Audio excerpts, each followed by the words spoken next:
Baik Bapak Ibu, kembali lagi di video kita kali ini. Nah, kali ini kita masuk ke bab 2, di mana kita akan membahas terkait dengan Hazard Identification dan juga HSC Observation Card. Kurang lebih ada 4 subtopik ini akan kita bahas. Kita akan memahami dulu terkait definisinya, definisi bahaya, definisi resiko, definisi insiden, agar kita satu persepsi dulu nih Bapak Ibu nih.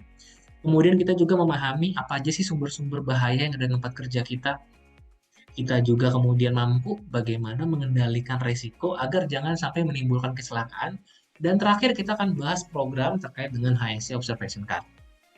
Oke, langsung aja kita masuk ke subtopik kita yang pertama, yaitu terkait dengan definisi bahaya, resiko, dan insiden. Kita masuk dulu Bapak Ibu ke dalam definisi bahaya. Jadi apa sih yang disebut dengan bahaya? Nah, di sini Bapak Ibu yang disebut dengan bahaya, bahaya adalah agen, sumber, atau situasi yang berpotensi menyebabkan cedera, kerusakan, kehilangan, atau dampak lingkungan yang dapat merugikan Bapak Ibu. Jadi kalau kita lihat di sini kalimat kuncinya adalah berpotensi. Jadi sebenarnya belum menimbulkan kecelakaan Bapak Ibu. Tetapi kalau kita biarkan, kita abaikan, tidak kita lakukan pengendalian, maka bahaya tersebut bisa menimbulkan kecelakaan. Contohnya seperti ini Bapak Ibu ya, ada lubang Bapak Ibu di tempat kerja kita.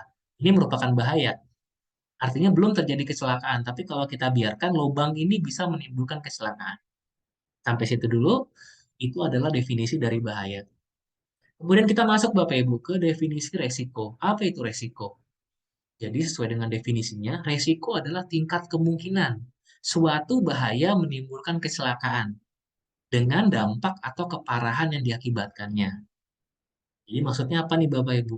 Jadi yang disebut resiko adalah tingkat kemungkinannya Bapak Ibu atau suatu nilai dari suatu bahaya tersebut. Jadi semakin sering lubang tersebut dilewati oleh pekerja, maka bisa kita bilang resiko dari bahaya tersebut terjadi kecelakaan akan semakin besar. Beda halnya kalau misalnya lubang tersebut itu jarang dilalui, maka otomatis resiko tersebut itu juga akan semakin kecil. Atau juga dari tingkat kedalamannya Bapak Ibu, semakin dalam lubangnya, resiko lubang tersebut dapat mengakibatkan cedera juga kan semakin tinggi kan Bapak Ibu, mungkin bisa patah tulang dan lain-lain. Tapi kalau semakin pendek aja lubangnya, maka dampak yang ditimbulkan pun semakin kecil. Oleh karena itu bisa kita bilang resikonya juga semakin rendah.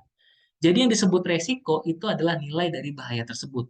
Apakah nilai resikonya resiko tinggi, apakah resikonya rendah, atau resikonya ekstrim sangat tinggi. Nah ini penting Bapak Ibu, untuk kita memahami resiko, agar jangan sampai kita melakukan pekerjaan, tapi kita membiarkan resikonya sangat tinggi misalnya. Itu artinya apa? Kalau kita bekerja dengan resiko sangat tinggi, itu artinya kita tinggal nunggu waktu aja nih, sampai terjadi namanya kecelakaan. Sekarang kita masuk ke definisi berikutnya terkait dengan insiden, Bapak Ibu. Apa itu insiden? Insiden adalah peristiwa yang tidak direncanakan, yang mengakibatkan atau memiliki potensi cedera, sakit penyakit, kerusakan, atau kerugian lainnya. Nah, kalau tadi Bapak Ibu kita udah tahu bahayanya, tidak kita kendalikan, terus juga ternyata resikonya tidak kita kendalikan juga, resikonya tinggi Bapak Ibu, lubangnya tadi misalnya lubangnya lebar, orang sering lalu lalang, kita biarkan aja Bapak Ibu. Nah, ini akan menimbulkan terjadinya namanya insiden Bapak Ibu, atau peristiwa yang tidak kita rencanakan, tidak diinginkan yang bisa berpotensi atau menimbulkan kerugian Bapak Ibu. Jadi kalau contohnya di sini lubang dilewati oleh pekerja kemudian dia tersandung, maka apa potensinya Bapak Ibu kerugiannya? Yaitu bisa menimbulkan cedera bagi pekerja yang melewatinya.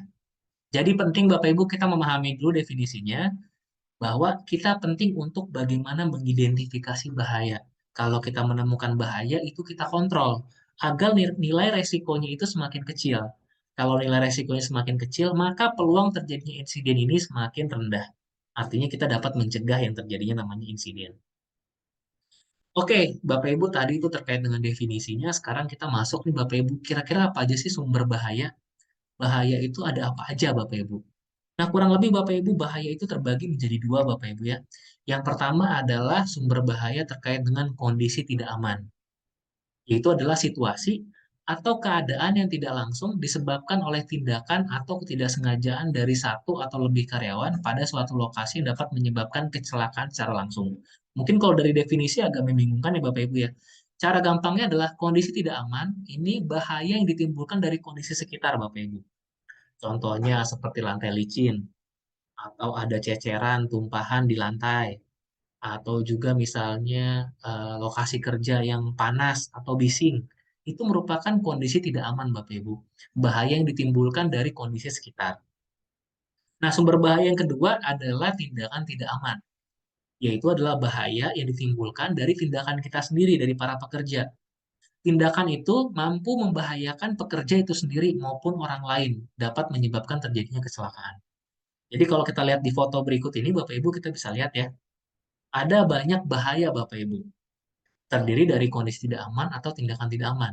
Contohnya untuk kondisi tidak aman, contohnya ini nih Bapak Ibu nih, banyak barang-barang berserakan. Kondisi tersebut otomatis dapat menimbulkan terjadinya insiden. Insidennya apa Bapak Ibu? Bisa terpleset, tersandung, sampai akhirnya menimbulkan cedera nih. Ini adalah contoh dari kondisi tidak aman. Atau contohnya apalagi, dibiarkan raknya terbuka Bapak Ibu, atau sampah berserakan. Ini merupakan kondisi yang tidak aman. Sedangkan sumber bahaya kedua itu adalah tindakan tidak aman. Contohnya apa nih Bapak Ibu? Nah, contohnya kayak gini nih Bapak Ibu nih. Mengangkat beban atau mengangkat material yang kapasitasnya melebihi dari kemampuan atau overload Bapak Ibu, di mana menghalangi pandangannya. Otomatis orang tersebut jadinya tidak aman Bapak Ibu, tidak bisa melihat jalan di depannya dan juga bebannya terlalu berat. Kalau kita biarkan, ya tinggal nunggu waktu terjadinya namanya insiden. Atau ini Bapak Ibu posisinya tidak ergonomis nih, menggunakan telepon, mengangkat telepon, duduk di kursi tapi posisinya seperti ini. Ini kalau kita biarkan akan menimbulkan cedera juga Bapak Ibu ya, cedera pada tubuhnya. Ini adalah contoh-contoh dari kondisi tindakan tidak aman dan juga kondisi tidak aman. Nah, kalau kita bicara terkait dengan faktor bahaya ada banyak ya Bapak Ibu ya. Ada faktor bahaya dari biologi, bisa dari virus, bakteri, bisa juga dari hewan atau tanaman. Ini merupakan faktor bahaya dari biologi.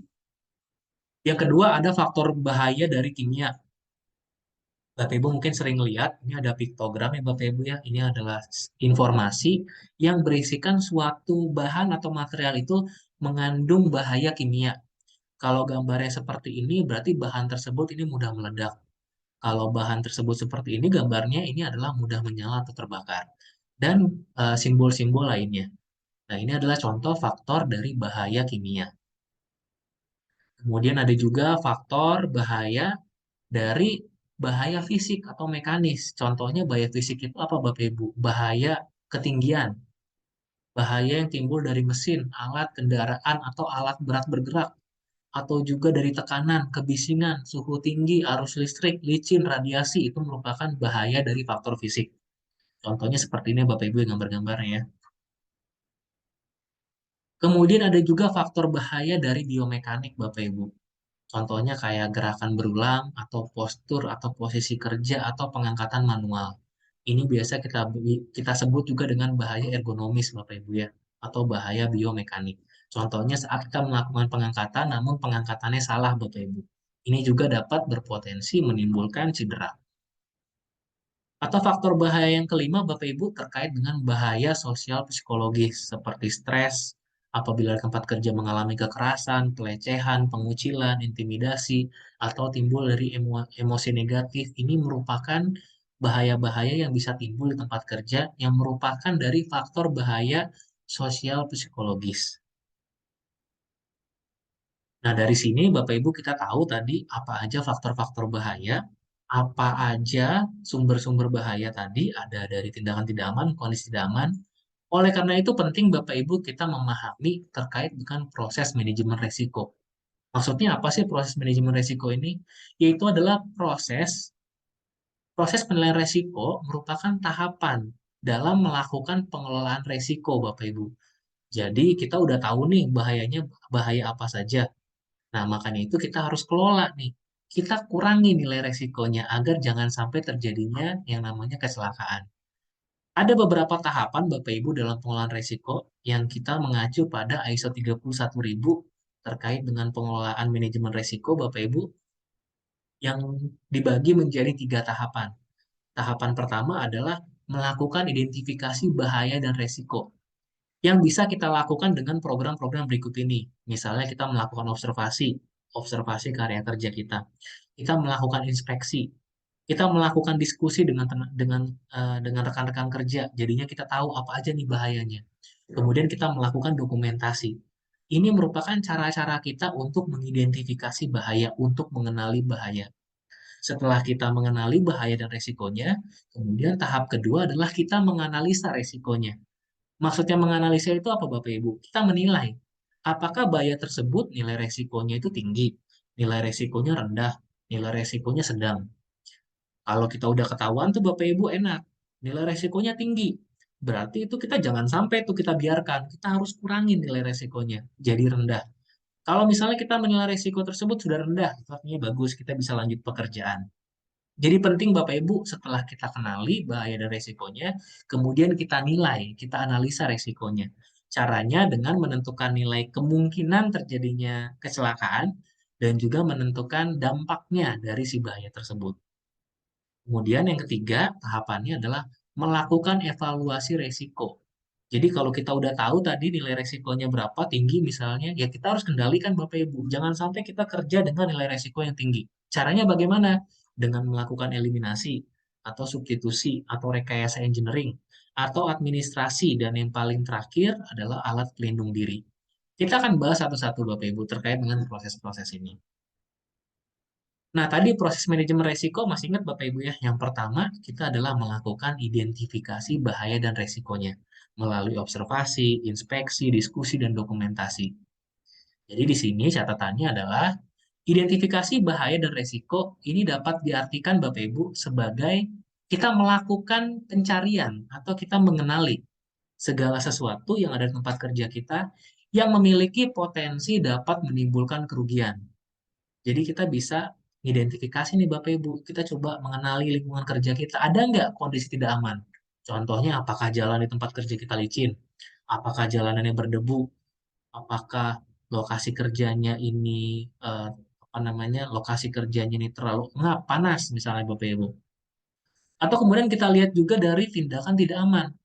Apakah ada pekerja atau rekan kerja kita yang mengemudi melebihi kecepatan? Ada pekerja yang tidak menggunakan alat pelindung diri.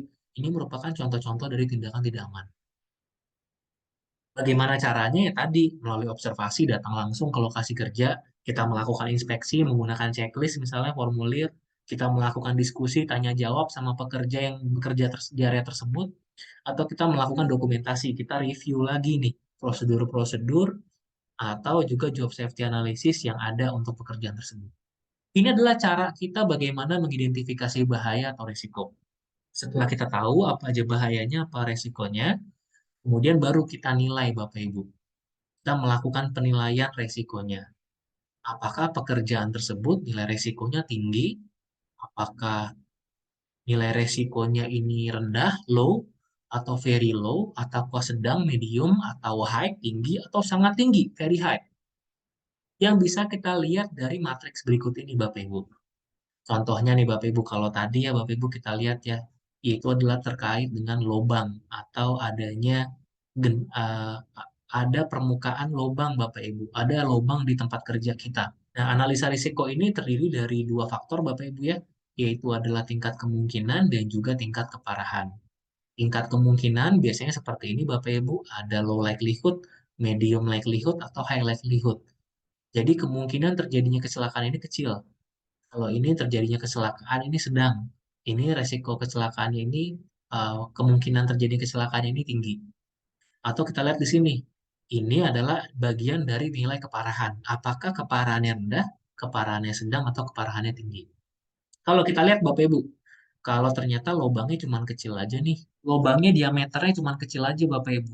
Nah ini bisa kita bilang sebagai low likelihood. Tapi kalau semakin lebar lubangnya, ini bisa medium likelihood, ataupun kalau lebar sekali, ini high likelihood. Artinya semakin lebar dari si lubang tersebut, ini semakin berpotensi untuk terjadinya namanya kecelakaan.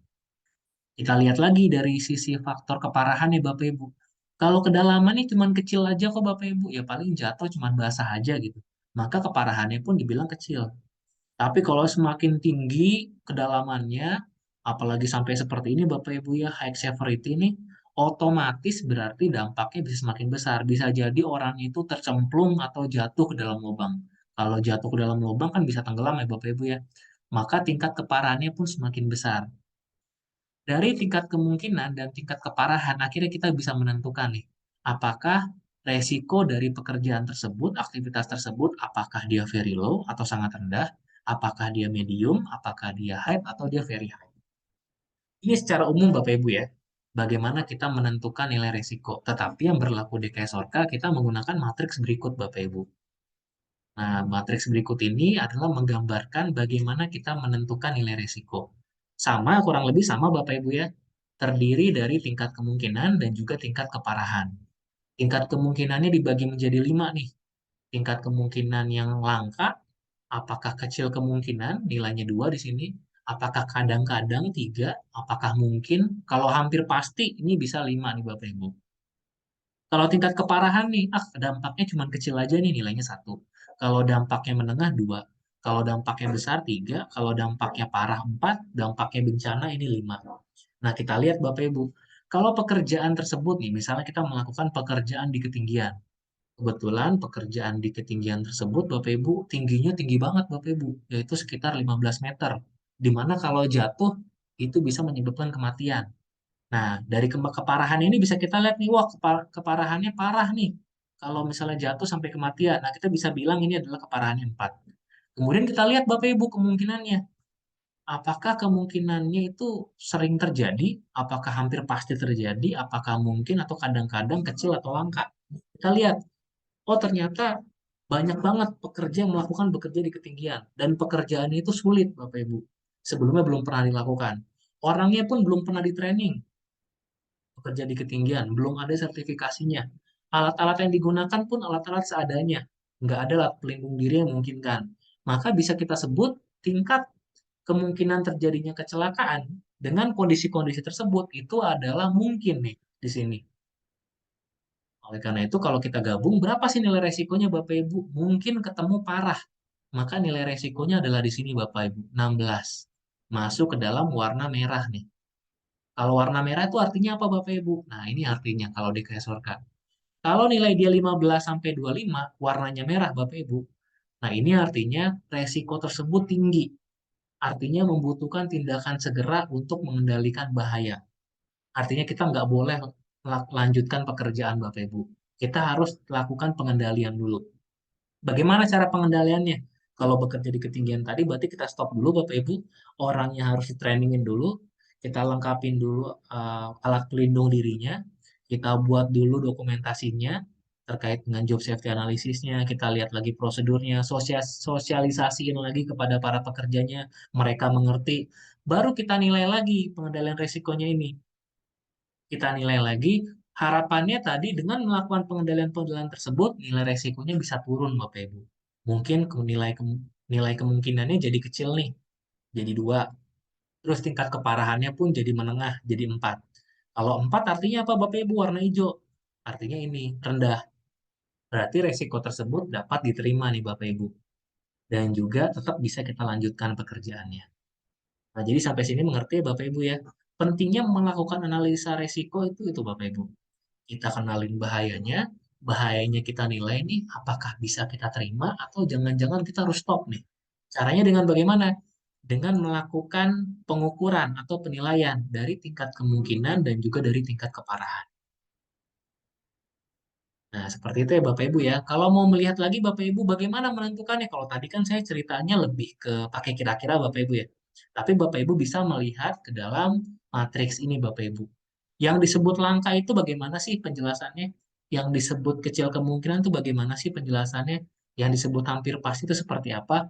Bapak Ibu bisa melihat ini, matriks detail ini di dalam prosedur identifikasi bahaya atau manajemen resiko Bapak Ibu. Silakan dibaca dengan detail Bapak Ibu dalam prosedur tersebut sehingga kita tahu apa kriteria-kriteria di dalam manajemen resiko. Bagaimana menentukan tingkat kemungkinan dan bagaimana menentukan tingkat keparahan. Kemudian Bapak Ibu tadi langkah yang ketiga setelah kita nilai, kita evaluasi, setelah kita nilai, kita analisa Bapak Ibu apa nilai resikonya, apakah resikonya rendah, menengah, atau nilai resikonya tinggi.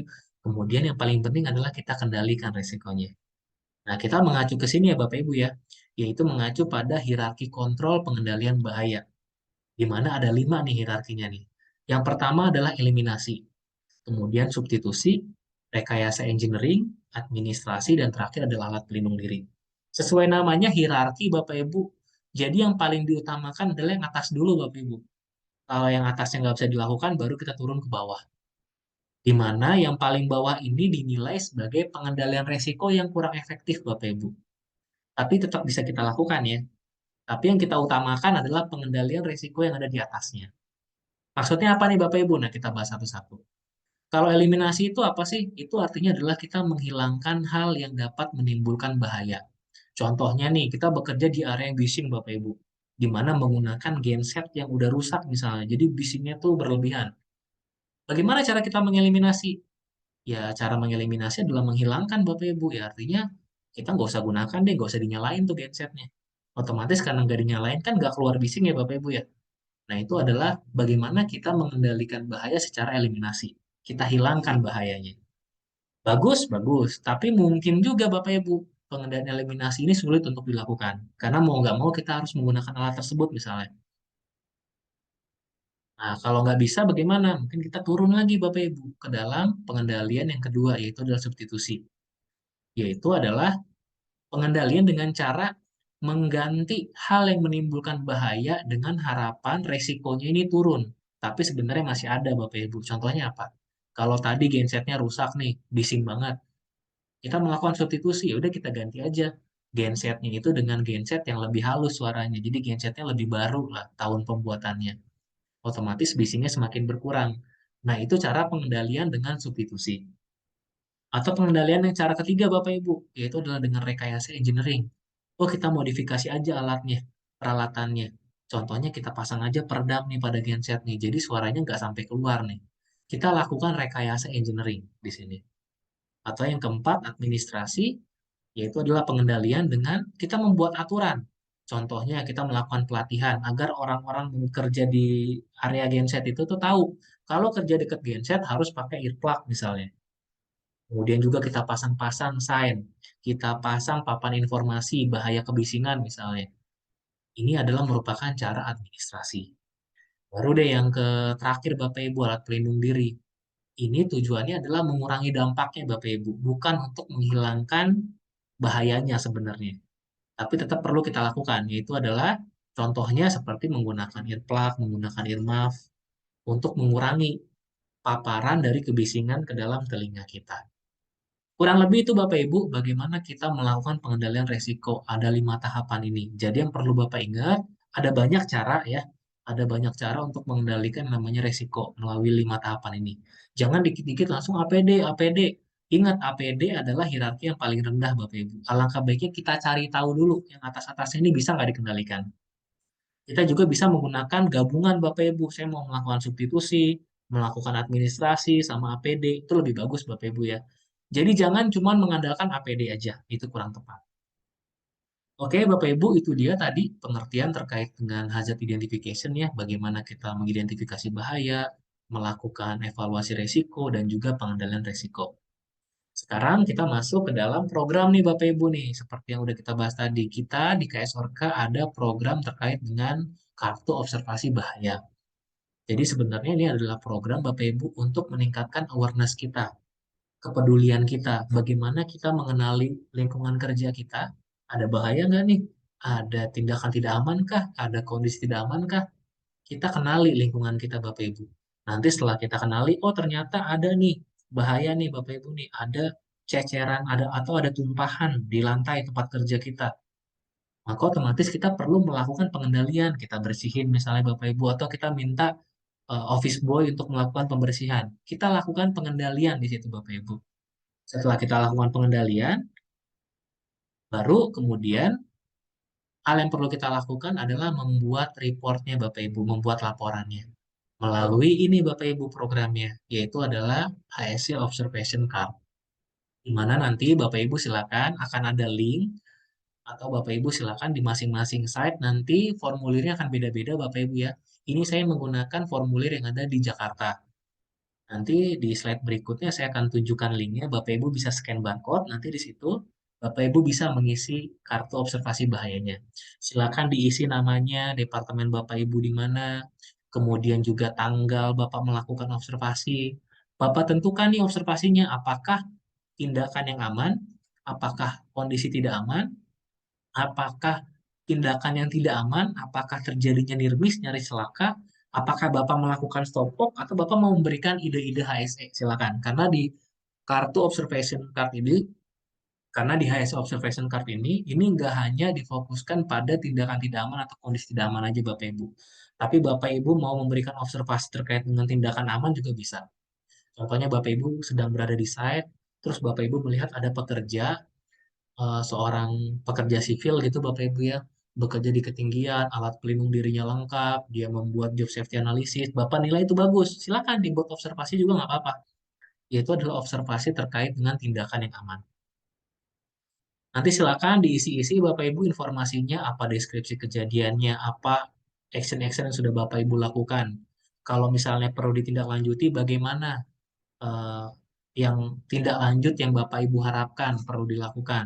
Kemudian Bapak Ibu juga bisa memasukkan fotonya untuk memperjelas terkait dengan temuannya. Nanti Bapak Ibu bisa submit. Nah, ini adalah contoh barcode dari kartu observation HSE yang ada di Jakarta. Silakan kalau Bapak Ibu ada di site lainnya, di Sokoria atau di Sorik, Bapak Ibu bisa eh, bertanya kepada personil HSE eh, untuk link dari kartu formulir observasi tersebut. Oke, Bapak Ibu, itu dia Bapak Ibu topik terkait dengan bab kedua, terkait dengan identifikasi bahaya dan juga terkait dengan kartu observasi HSE, Bapak Ibu. Berikutnya kita lanjut di video selanjutnya, itu adalah ke bab ketiga terkait dengan 9 Life Saving Rules. Jadi sampai ketemu lagi di video selanjutnya ya.